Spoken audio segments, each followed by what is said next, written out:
serve people, especially when they're your people.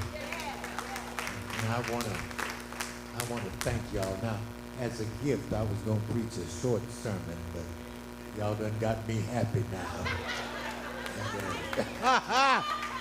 And I'll have to do that another time. We're glad to have those that are visiting with us. Amen. Kevin, it's good to see you and the kids. We baptized Kevin and his son and daughter several weeks ago. And let me just say that Kevin owns an exterminating service that services throughout East Texas. And we got sprayed for free. Amen. Say amen now. You don't act like you ain't had no bugs in your house, because, you know, you bring them out here. Amen. And we even had, at one time, those little chameleons that change colors. And I'd come through the building and a little blue lizard be on the pew. One was up here one Sunday. Y'all don't know how close I came to ending church real quick. But we thank you, Kevin, for all that you do. And amen. And we have who I call our Longview members who live in Tyler. Raise your hands, y'all. I'm fronting y'all out. Amen. And amen. And we gonna get them because they live over. And I told them this morning, y'all starting to look. Those are the visitors starting to look like us. And that's a tell. See how Kevin and them, they looking like us now? It's a telltale sign that things are well at South Central. God bless you. Pastor loves you. And I'm so very proud. Bonnie, good job as you coordinated over in the gathering yesterday and all week long. And all of you all that bought food, I tell you, we didn't run out. Amen. God made it last. Amen. And you cleaned up well after yourselves. Like that. Acts chapter 12. Acts chapter 12. Verse number 1. Now about that time, Herod the king stretched out his hand to vex or harass some from the church. Some from the church. Some from the church. Then he killed James, the brother of John, with the sword. And because he saw it please the Jews, he proceeded further to seize Peter also.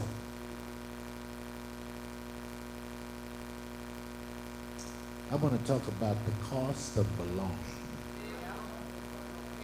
The cost of belonging. You may be seated. I want to zero in on the phrase in verse 1 that says in the King James Version that King Herod laid hands on some who belonged to the church. That which distinguished James from those around him was that he belonged to the church. Many have mistakenly identified all who attend and have their names on the roll of the local congregation as belonging to the church. And I'm afraid this is a tragic error. All who attend and have their names on the roll don't belong. And all who show up don't stand up. It is clear that there must be something distinctively wrong when we look at the number of people that we have and then discover that our productivity does not in any way comply in minimum ratio with the number of people who have their names on the roll. When you look at our offering, do you really believe that that reflects our financial capability? When you look at the number of people involved in ministry, do you think that that's a true representation of the number of people that we have at South Central? Our production is so far from our potential. What we have to give and what we give is so despairingly different. Each of us who claims to belong to the church needs to assess our position and posture in the church. For until a new level of seriousness and a new dimension of discipleship is attained, the church will always be a massive gathering of weakling people. Until our whole agendas are reevaluated under the proper terms, we will always be a group of people coming together on Sunday, but with no power to witness come Monday. People of the world are confused and baffled by our behavior. They see us busy as ants, making our way to our respective places of worship on Sunday morning, but then they see us joining them on Sunday night and the rest of the week, and they're confused. It seems that more people may be coming into the church, but they're not belonging to the church. But what I've come to know is that many people never bother to really get involved. The church to them is a good luck charm. It's fire escape insurance.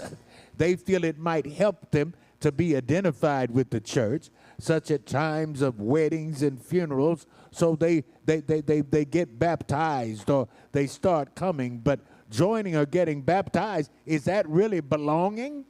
I'm so afraid that so many of us have satisfied ourselves with being church attendees, and we never bothered to understand the responsibility of belonging to the church. What is involved in belonging? Well, when I read this passage, which suggested that King Herod reached to kill James, the brother of John, and stretched forth his hand to vex certain of the church, or in the RSV version, it says some who belong to the church, I started to wonder why not everybody that was at the church. Well, evidently, King Herod knew that everybody who attended ain't a threat. And Satan also knows the same thing, that everybody that shows up to the church, they ain't no threat to the devil. He does not seek out everybody.